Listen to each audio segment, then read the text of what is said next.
JDS ಪ್ರತಿಭಟನೆ ವಿರುದ್ಧ ಮಂಡ್ಯದಲ್ಲಿ ಸಚಿವ ಚೆಲುವರಾಯಸ್ವಾಮಿ ಕಿಡಿ. ಯಾವ ಸಾಧನೆಗಾಗಿ ಪ್ರತಿಭಟನೆ ಮಾಡುತ್ತಿದ್ದೀರಾ? ಪ್ರಕರಣವನ್ನು ಡೈವರ್ಟ್ ಮಾಡಲು ಪ್ರತಿಭಟನೆ ಮಾಡುತ್ತಿದ್ದೀರಾ ಅಥವಾ ನಮ್ಮ ಹುಡುಗ ಮಾಡಿರೋದೇ ಸರಿ ಇದೆ ಅನ್ನೋ ಸಂತೋಷಕ್ಕ? ಅವರು ಪಕ್ಕದ ಮನೆ ಮದುವೆಗೂ ಹೋಗಕ್ಕಾಗಲ್ಲ, ಕುಟುಂಬದವರ ಒಟ್ಟಿಗೂ ಕೂತು ಊಟ ಮಾಡೋಕ್ಕಾಗಲ್ಲ. ಈ ಸಾಧನೆಗಾಗಿ ಪ್ರತಿಭಟನೆ ಮಾಡುತ್ತಿದ್ದೀರಾ? ಮಾಜಿ ಸಿಎಂ ಆದವರು ದಿನನಿತ್ಯ ಇದನ್ನೇ ಬೀದಿರಂಪ ಹಾದಿರಂಪ ಮಾಡಿಕೊಂಡು ಕುಳಿತಿದ್ದಾರೆ. 1ನೇ ತಾರೀಕು ನಿಗದಿಯಾಗಿದೆ, ನೋಟಿಫಿಕೇಷನ್ ಆಗಿದೆ, ನಾಮಿನೇಷನ್ ಫೈಲ್ ಮಾಡುವಂಥದ್ದು.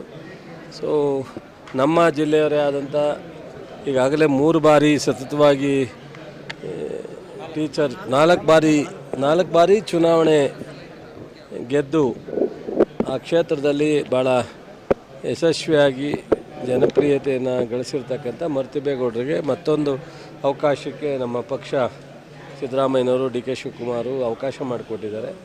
ನಾವು ಅದರ ಪರವಾಗಿ ಮಂಡ್ಯ ಜಿಲ್ಲೆಯಲ್ಲಿ ಸ್ವಲ್ಪ ಎಲ್ಲರೂ ಒಗ್ಗಟ್ಟಾಗಿ ಸಕ್ರಿಯವಾಗಿ ಮಾಡಬೇಕು ಅಂತ ನಮ್ಮೆಲ್ಲ ಮುಖಂಡರುಗಳನ್ನ ಕೇಳಲಿಕ್ಕೋಸ್ಕರ ಒಂದು ಸಭೆ ಕರೆದಿದ್ವಿ.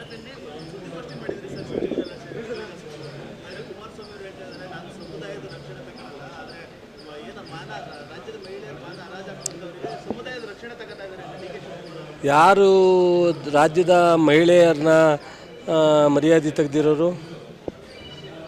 ನಿನ್ನ ಲೆಕ್ಕದಲ್ಲಿ ಯಾರಪ್ಪ? ಅಲ್ಲಲ್ಲ, ಆಯಿತು, ಅವ್ರು ಹೇಳಿದ್ರು. ನಿಮ್ಮ ಲೆಕ್ಕದಲ್ಲಿ ಯಾರು ಅನ್ನಿಸ್ತದೆ? ಅಲ್ಲಲ್ಲ, ನೀನು ಒಬ್ಬ ಈ ರಾಜ್ಯದ ಪ್ರಜೆ ಇಲ್ಲ, ಮಾಧ್ಯಮ ಸ್ನೇಹಿತ ಅನ್ನೋದು ಒಂದು ಕಡೆ ಇರಲಿ. ಮಾಧ್ಯಮದವರಾಗಿ ಈ ರಾಜ್ಯದ ಅನೇಕ ಮಹಿಳೆಯರನ್ನ ಇವತ್ತು ಈ ಪರಿಸ್ಥಿತಿಗೆ ಬರಲಿಕ್ಕೆ ಕಾರಣಕರ್ತರು ಯಾರು? ದಯಮಾಡಿ ಹೇಳಿ, ಯಾರು? ಅದು 100 ಜನನೋ 50 ಜನನೋ 10 ಜನನೋ ಒಬ್ಬರೋ ಇವತ್ತು ಈ ಇನ್ಸ್ಟೆಂಟ್ ನಡೆದಿರ್ತಕ್ಕಂಥದ್ದಕ್ಕೆ ಕಾರಣ ಯಾರು? ಯಾರ ಕುಟುಂಬ?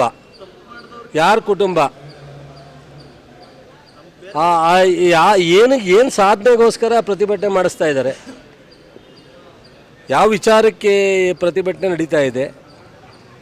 ಡೈವರ್ಟ್ ಮಾಡಲಿಕ್ಕ ಅಥವಾ ಇಲ್ಲ ನಮ್ಮ ಹುಡುಗ ಮಾಡಿರೋದು ಸರಿ ಇದೆ ಸಂತೋಷಕ್ಕ?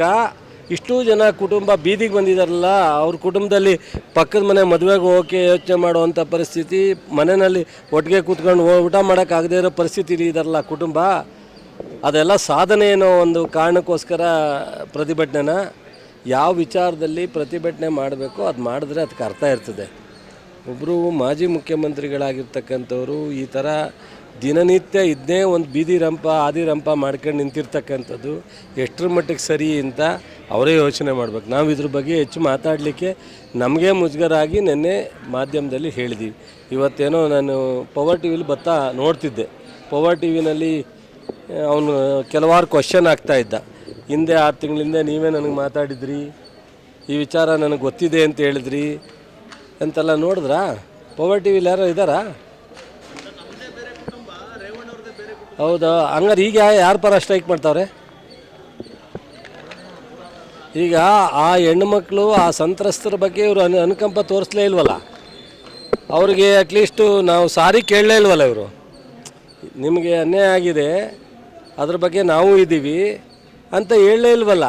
ನಾವು ಆ ಅನುಕಂಪನ ಇವರು ತೋರಿಸ್ಲೇ ಇಲ್ವಲ್ಲ. ಒಬ್ರಿಗೂ ಟಿ ವಿ ಮಾಧ್ಯಮದ ಮೂಲಕನೂ ಇವರು ಅವ್ರಿಗೆ ಸಾಂತ್ವನೇ ಹೇಳಿಲ್ವಲ್ಲ, ಸಾರಿ ಕೇಳಲೇ ಇಲ್ವಲ್ಲ. ಇವರು ಹೋರಾಟ ಈಗ ಆಯಿತು, ಪ್ರಜ್ವಲ್ನ ಕರೆಸೋದು ಜವಾಬ್ದಾರಿ ಯಾರ್ದು? ಈಗ ನೀವು ಯಾರು ಸಾಮಾನ್ಯ ಜನರ ಒಬ್ಬ ಅಕ್ಯೂಸ್ ಹೊರಗಡೆ ಹೋದರೆ ಅವ್ರ ಅಪ್ಪನ ಕರೆಸಿ ಕೂರಿಸ್ತೀರಾ, ಅವರ ಅಣ್ಣನ ಕರೆಸಿ ಕೂರಿಸ್ತೀರಾ ಪೊಲೀಸ್ನವರು? ಈಗ ಅಲ್ಲಲ್ಲ ಅಂತ ಈಗ ಇವರೇ ಹೇಳಲ್ವಾ, ಏಯ್ ಅದು ಯಾರು ಕರೆಸ್ರಿ ಅಂತ ಅನ್ನಲ್ವಾ? ಈಗ ಇವ್ರ ಜವಾಬ್ದಾರಿ ತಗೊಂಡು ಕರೆಸ್ಬೇಕಲ್ಲ. ಯಾರ ಕಳಿಸಿರ್ಲಪ್ಪ. ಈಗ ಅವರ ಅಣ್ಣನ ಮಗ ಪ್ರಜ್ವಲ್ಲು ಸಂಬಂಧ ಇಲ್ಲ ಅಂದರೆ ಯಾರ ಪರ ಇವತ್ತು ಈ ಪ್ರತಿಭಟನೆ? ಯಾರ ಪರ ಪ್ರತಿಭಟನೆ ಮಾಡ್ತಾವ್ರೆ? ಯಾವ ಇಶ್ಯೂಗೆ ಪ್ರತಿಭಟನೆ ಮಾಡ್ತಾಯಿದ್ದಾರೆ? ಪೆನ್ ಡ್ರೈವ್ ಎಲ್ಲಿಂದ ಬತ್ತು? ಪೆನ್ ಡ್ರೈವ್ ಮಾಡಿದವ್ರು ಯಾರು? ರೆಕಾರ್ಡ್ ಮಾಡಿದವ್ರು ಯಾರು? ಇಷ್ಟು ಸಂತ್ರಸ್ತರ ಬೀದಿಗೆ ತಂದವ್ರು ಯಾರು? ಹಂಗಾರೆ ಅದು ಯಾವುದು ಬೇಡವಾ? ಈಗ ಯಾವುದಾರ ವಿಚಾರನ ಸೋಷಿಯಲ್ ಮೀಡಿಯಾದಲ್ಲೋ ಅಥವಾ ಇನ್ಯಾವುದೋ ರೀತಿಯಲ್ಲಿ ಹೋದಾಗ ಅದಕ್ಕೆ 108 ದಾರಿಗಳು ಸಿಕ್ಬಿಡ್ತವೆ, ಎಲ್ಲೆಲ್ಲೋ ಹೊರಟೋಗ್ತವೆ. ನಾವು ಅದನ್ನು ಹುಡ್ಕೋದ ಪ್ರಾರಂಭದಲ್ಲಿ ಈ ಇನ್ಸಿಡೆಂಟ್ ಆಯ್ತಲ್ಲ, ಇದಕ್ಕೆ ಯಾರು ಕಾರಣಕರ್ತರು? ಸೊ ರೆಕಾರ್ಡ್ ಮಾಡಿದವ್ರು ಯಾರು? ಆ ರೆಕಾರ್ಡ್ ಮಾಡಿದವರಿಂದ ಎಲ್ಲಿಗೆ ಹೋಯ್ತು? ಅವ್ಯಾವು ಬೇಡ ಅಂತಂದರೆ ಒಬ್ಬ ಏನಾರ ಚರ್ಚೆ ಆಗಿರಲಿ, ದೇವರಾಜೇಗೌಡ ಶಿವರಾಮೇಗೌಡ ಏನಾರ ಚರ್ಚೆ ಆಗಿರಲಿ, ರಾಜ್ಯದ ಒಬ್ಬ ಉಪಮುಖ್ಯಮಂತ್ರಿಗಳವರು, ಪ್ರದೇಶ ಕಾಂಗ್ರೆಸ್ ಅಧ್ಯಕ್ಷರ ಜೊತೆಗೆ ರಾಜ್ಯದ ಉಪಮುಖ್ಯಮಂತ್ರಿಗಳು. ಇವತ್ತು ಸಂತ್ರಸ್ತರು ಇರ್ಬೋದು, ಸಂತ್ರಸ್ತರ ಪರವಾಗಿರೋರು ಇರ್ಬೋದು, ಅಥವಾ ಬೇರೆ ಯಾವುದೋ ಪಬ್ಲಿಕ್ ಇಂಟ್ರೆಸ್ಟ್ ಇರೋದಿರ್ಬೋದು, ಸರ್ಕಾರದ ಮುಖ್ಯಮಂತ್ರಿ ಹತ್ರ, ಗೃಹ ಮಂತ್ರಿ ಹತ್ರ, ಉಪಮುಖ್ಯಮಂತ್ರಿ ಹತ್ರ ಹೋಗಿ ಈ ಇನ್ಸಿಡೆಂಟ್ ಬಗ್ಗೆ ನಮ್ಮ ಹತ್ರ ಮಾಹಿತಿ ಇದೆ, ಅಥವಾ ಈ ಇನ್ಸಿಡೆಂಟನ್ನು ನಿಮಗೆ ಸರ್ಕಾರಕ್ಕೆ ಎಂಕ್ವೈರಿಗೆ ಅನುಕೂಲ ಆಗುತ್ತೆ, ಸಂತ್ರಸ್ತರಿಗೆ ಏನಾದ್ರು ಸಹಾಯ ಆಗುತ್ತೆ ಅನ್ನೋ ಚರ್ಚೆ ಮಾಡಿದ್ರು ತಾನೇ ತಪ್ಪೇನು? ತಪ್ಪೇನು ಒಂದೇ ಚರ್ಚೆ ಮಾಡಿದ್ರೆ ಅದು ಅಪರಾಧನ? ಸೊ ಮೂಲ ಈ ಇಷ್ಟೂ ಜನ ಸಂತ್ರಸ್ತರಿದ್ದಾರಲ್ಲ, ಅದು ಎಷ್ಟು ಜನ ಏನು ಅನ್ನೋದು ಎಂಕ್ವೈರಿನಲ್ಲಿ ಗೊತ್ತಾಗಬೇಕು. ಇಲ್ಲ ಯಾರು ಇದನ್ನು ರಿಲೀಸ್ ಮಾಡಿದ್ದಾರೆ, ಪ್ರಾರಂಭದಲ್ಲಿ ರೆಕಾರ್ಡ್ ಮಾಡಿದ್ದಾರೆ, ಅವ್ರು ಹೇಳಬೇಕು. ಯಾರು ತಪ್ಪಿತಸ್ಥಿದ್ದಾರೆ ಅವ್ರು ಹೇಳ್ಬೇಕು, ನಾನು ಇಷ್ಟು ಜನ ಜೊತೆ ಈ ಥರ ಎಲ್ಲ ಇತ್ತು ಅಂತ. ನಮಗಂತೂ ಅದು ಗೊತ್ತಿಲ್ಲ. ಎನ್ಕ್ವೈರಿ ಆಗಂಟ ನಾವು ತಾಳ್ಮೆ ಇದ್ದೀವಿ, ಇವ್ರಿಗೆ ತಾಳ್ಮೆ ಇಲ್ಲ. ನೋಡಿ, ಇದ್ರ ಬಗ್ಗೆ ಚರ್ಚೆ ಮಾಡೋದಕ್ಕಿಂತ ಇವತ್ತೇನಾದರೂ ಕರ್ನಾಟಕದಲ್ಲಿ ಸ್ವತಂತ್ರ ಬಂದ ಮೇಲೆ ಒಂದಷ್ಟು ನ್ಯಾಯ ಸಿಕ್ಕಿದರೆ, ಒಂದಷ್ಟು ತನಿಖೆಯಲ್ಲಿ ಏನಾದರೂ ಸತ್ಯಾಂಶ ಹೊರಗಡೆ ಬಂದಿದ್ದರೆ, ಕರ್ನಾಟಕದ ತನಿಖಾ ಸಂಸ್ಥೆಯಿಂದ CBI ಇಲ್ಲಿವರೆಗೆ ಮಾಡಿದಂಥ ಯಾವುದೇ ತನಿಖೆನಲ್ಲೂ ಸಹ ಎಲ್ಲ ಕ್ಲೀನ್ ಚಿಟ್ ಆಗಿದ್ದಾವೆ, ಇಲ್ಲ ಮೂಲೆಗೆ ಬಿದ್ದಿದ್ದಾವೆ, ಯಾವುವೂ ಇಲ್ಲ. ಇವತ್ತು ಕುಮಾರಸ್ವಾಮಿಯವರು ಮುಖ್ಯಮಂತ್ರಿ ಆಗಿದ್ದಾಗ ಈ ರಾಜ್ಯದ ಪೊಲೀಸ್ ಅಧಿಕಾರಿಗಳು ಸಮರ್ಥರು ಅಂತ ಎಷ್ಟೋ ಸಾರಿ ಹೇಳೋರು. ಟಿ ವಿಲಿ ನೀವೇನಾಗುತ್ತೆ, ಬುದ್ಧಿವಂತರು ಯಾರಾರ ಚಲುವರಾಯಸ್ವಾಮಿನೋ ರವಿನೋ ಸಿಕ್ಬಿಟ್ರೆ ಮಾತ್ರ ಹಳೆದು ಸೇರಿಸ್ಬಿಟ್ಟು ಹೊಡೆದ್ಬಿಡ್ತೀರ. ಈಗ ಎಷ್ಟೋ ಸಲ ಹೇಳೋರಲ್ಲ ಕುಮಾರಸ್ವಾಮಿಯವರು ಭಾಳ ಸಮರ್ಥರು ಅಂತ, ಅದನ್ನು ಕೊಡಿರಿ, ತೆಗೀರಿ, ನಿಮ್ಮ ಟಿ ವಿಲೇ ಇರ್ತದಲ್ಲ. ಅವ್ರು ಮುಖ್ಯಮಂತ್ರಿ ಆಗಿದ್ದಾಗ ಮಾತ್ರ ಪೊಲೀಸ್ ಆಫೀಸರ್ಸ್ ಸಮರ್ಥರಿದ್ದಾರೆ. ಇವತ್ತು ನಮ್ಮ ಸರ್ಕಾರ ಇದ್ದಾಗ ಪೊಲೀಸ್ ಆಫೀಸರ್ಸು ಸರಿ ಇಲ್ಲ. ಬಿಡ್ರಿ, ಅದು ಯಾಕೆ ಹೆಚ್ಚಿತ್ತು, ಬೇರೆ ವಿಚಾರ ಹೇಳಿ. ಟಾರ್ಗೆಟ್ ಅಂತಂದರೆ ಎಲ್ಲೋ ಅವರು ಈಗ ಅವ್ರಿಗೆ ಪೊಸಿಷನ್ನು ಅಭದ್ರತೆ ಕಾಡ್ತಾ ಇರಬೇಕು. ಯಾವನ್ರಿ ಅಂತಾರೆ. ಈಗ ಹಂಗಂದರೆ ಚಲುವರಾಯಸ್ವಾಮಿ ಯಾವನ್ರಿ ಅವನು ಅಂತಾರೆ. ಏನು ಮಾಡೋಕ್ಕದು? ಅದಕ್ಕೆ DK ಶಿವಕುಮಾರು ನಮ್ಮ ಪಕ್ಷದಲ್ಲಿ, ರಾಜ್ಯದಲ್ಲಿ, ಒಕ್ಕಲಿಗ ಸಮಾಜದಲ್ಲಿ, ಜೊತೆಗೆ ನಮ್ಮ ಪಕ್ಷ ಏನು ಸಮಾಜಕ್ಕೆ ಅಂತಲ್ಲ, ಒಬ್ಬರು ಪ್ರದೇಶ ಕಾಂಗ್ರೆಸ್ ಆಗಿ ಸಕ್ಸಸ್ಫುಲ್ಲಾಗಿ 136 ಜನನ ಸಿದ್ದರಾಮಯ್ಯನವರು ಅವರು ಒಟ್ಟಿಗೆ ಕೂಡಿ ಸರ್ಕಾರ ತಂದಿದ್ದಾರೆ. ಇವತ್ತು ಲೋಕಸಭಾ ಚುನಾವಣೆ ಎದುರಿಸ್ತಾ ಇದ್ದಾರೆ. ಅವರಿಗೆ ಇವತ್ತು ಅವರ ಇಲ್ಲಿವರೆಗೆ ದೇವೇಗೌಡರು ಪಕ್ಷವನ್ನು ಕಟ್ಟಿ ಉಳಿಸ್ಕೊಂಬಂದು, ಸೊ ಅದನ್ನು ಮುಂದುವರಿಸ್ಲಿಕ್ಕೆ ಆಗದಲ್ಲೇ ಇವತ್ತು ಅಲಯನ್ಸ್ಗೆ ಹೋಗಿದ್ದಾರೆ. ಸೊ ಅಲ್ಲಿ ಈ ಥರದ್ದೆಲ್ಲ ಗೊಂದಲ ಸೃಷ್ಟಿಯಾಗಿದೆ. ಈ ಇದರಲ್ಲಿ ಬಹುಶಃ DK ಶಿವಕುಮಾರ್ ಮೇಲೆ ಮಾತಾಡೋದ್ರಿಂದ DK ಶಿವಕುಮಾರ ವ್ಯಕ್ತಿತ್ವವನ್ನು ಸ್ವಲ್ಪ ಅಲ್ಲಾಡಿಸ್ಬೋದು ಅಂತಲಾ, ಅಥವಾ ಇಲ್ಲ ಈ ಇಶ್ಯೂ ಡೈವರ್ಟ್ ಮಾಡ್ಬೋದು ಅಂತಲಾ, ಏನು ಅವರಲ್ಲಿ ಪ್ಲ್ಯಾನ್ ಇದೆಯೋ ಗೊತ್ತಿಲ್ವಲ್ಲ, ಅವರೇ ಹೇಳಬೇಕು, ನಮಗೇನು ಗೊತ್ತಿದೆ.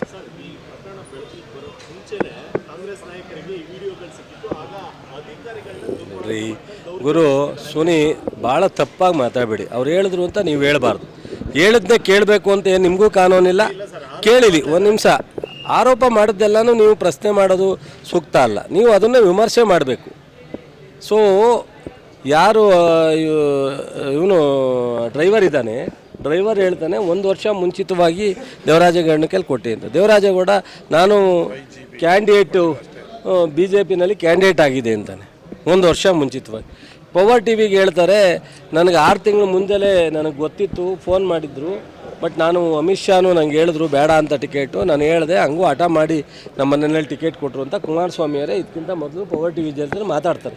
ಪವರ್ ಟಿವಿಯನ್ನು ಮಾತಾಡ್ತಾ ಹೇಳ್ತಾರೆ ಅವರು ಸೆಟ್ರು. ಸೊ ಇವೆಲ್ಲ ಇರಬೇಕಾ, ಒಂದು ನಿಮಿಷ, ಇವೆಲ್ಲ ಇರಬೇಕಾದ್ರೆ ಆ ಹುಡುಗ, ಆ ಡ್ರೈವರು ಹೇಳ್ತಾನೆ, ನಾನು ಸೊ ಇವರೊಬ್ಬರ ಕೈಲೇ ಕೊಟ್ಟಿದ್ದು 5G ಕೆಪಾಸಿಟಿದು ಕೊಟ್ಟಿದ್ದು, ಫುಲ್ ಲೋಡ್ ಅವರು ಕೊಟ್ಟಿದ್ದು. ಇದು ಅಷ್ಟೇ ರಿಲೀಸ್ ಆಗಿರೋದು, ಅದಕ್ಕಿಂತ ಜಾಸ್ತಿ ಇದ್ದಾವೆ ನನ್ನ ಹತ್ರ.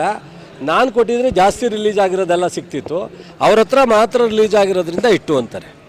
ಮತ್ತು ಕುಮಾರಸ್ವಾಮಿನೂ ಅವರು ಭೇಟಿಯಾಗವ್ರೆ. ಯಾರು? ದೇವರಾಜೇಗೌಡರು. ಏನಕ್ಕೆ ಭೇಟಿಯಾಗಿದ್ರು, ಏನಕ್ಕೆ ಚರ್ಚೆ ಮಾಡಿದರು? ಅದನ್ನೇ ಹೇಳೋರಲ್ರಿ, ತನಿಖೆಯಲ್ಲಿ ಬರುತ್ತೆ ಬಿಡ್ರಿ, ಯಾವಾಗ ಭೇಟಿಯಾಗಿದ್ರು ಅಂತ. ಬಿಡಿ, ಆ ವಿಚಾರ ಬಿಟ್ಟು ಬೇರೆ ಯಾವ್ದಾರ ಯಾವ್ದಾರ ಮಳೆ ಗಿಳೆ ಹಾನಿ ಆಗಿರೋದ್ರ ಬಗ್ಗೆ ಏನಾರ ಕುಡಿಯೋ ನೀರಿನ ಸಮಸ್ಯೆ ಇದ್ರ ಬಗ್ಗೆ ಹೇಳಿ. ಇದನ್ನ ಏನು ಮಾತಾಡಿ ನಮಗೆ ಜನಕ್ಕೂ ಎಲ್ಲ ಮುಂಚೆನೇ ಭೇಟಿ ಮಾಡಿದ್ದು. ಯಾಕೆ ಹಂಗೆ ನೋಡ್ತಾ ಇಲ್ವ ನೀವು? ಬೆಳಗ್ಗೆಯಿಂದ ಚರ್ಚೆ ನಡೀತಾ ಇದಲ್ಲ ಟಿ ವಿ ಮುಂದೆಲ್ಲ. ಪವರ್ ಟಿ ವಿನಲ್ಲಿ ಚರ್ಚೆ ಆಯ್ತಾ ನೋಡಿ, ಟಿ ವಿಲಿ ನೋಡಿ ಎಲ್ಲ ವಿಚಾರ ತಿಳ್ಕೊಳ್ಳಿ. ನಾಳೆ ನಾನು ಬರ್ತೀನಿ, ಬಂದಾಗ ಚರ್ಚೆ ಮಾಡೋಣ. ನೀವು ಹೇಳಿದ್ದೀನಿ ಡಿ ಸಿ ಅವರಿಗೆ ಎಲ್ಲೆಲ್ಲಿ ಡ್ಯಾಮೇಜ್ ಆಗಿದೆ ಅದೆಲ್ಲ ವರದಿ ತರಿಸ್ಕೊಂಡು ಪ್ರಥಮ ಹಂತದ್ದು ಏನೇನು ಮಾಡಲಿಕ್ಕೆ ಸಾಧ್ಯನೋ ತಕ್ಷಣ, ಮತ್ತು ನಮ್ಮ ಚೆಸ್ಕಾಮ್ ಅಧ್ಯಕ್ಷರು ಇದ್ದಾರೆ, ನಮ್ಮ ರವಿಯವರು ಭಾಳ ಮಂಡ್ಯದಲ್ಲಿ ಹೆಚ್ಚು ಹಾನಿಯಾಗಿದೆ ಅಂತ ಹೇಳಿದ್ದಾರೆ. ಸೊ ಸರ್ಕಾರದಿಂದ ಏನು ಪರಿಹಾರವನ್ನು ಕೊಡಲಿಕ್ಕೆ ಸಾಧ್ಯ ರೆವಿನ್ಯೂ ಇಲಾಖೆಯಿಂದ ತರಿಸಿ ತಕ್ಷಣ ಮಾಡಬೇಕು ಅಂತ ಹೇಳಿದ್ದೀವಿ. ತಾತ್ಕಾಲಿಕ ತೊಂದರೆ ಇರೋದನ್ನ ಪರಿಹಾರ ಮಾಡಲಿಕ್ಕೆ ಹೇಳಿದ್ದೀವಿ. ಥ್ಯಾಂಕ್ಸ್. ನೋಡಿ, ಇದಾದ್ರು ಒಂದೇ ಸೆಕೆಂಡು.